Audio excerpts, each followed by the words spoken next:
The patella is above the joint line, as I've asked on many quizzes, including you guys. That's why I'm asking it. Because if you don't know where the joint line is, then you're going to put the box in the wrong place. So here's the joint line right now.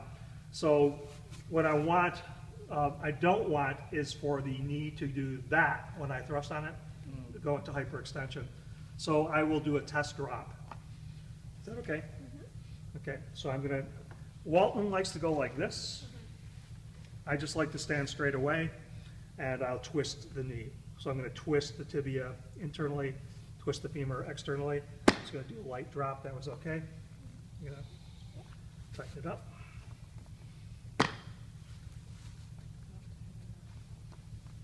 Don't get your fingers caught on these, they hurt. Okay.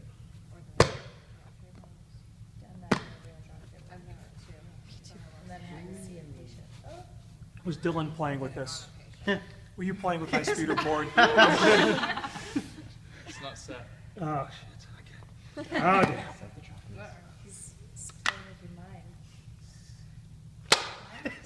Dylan was playing with this. Okay, sorry about that.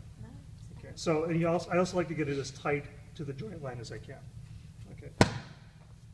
Let's do one more. Okay. All right, so then you can do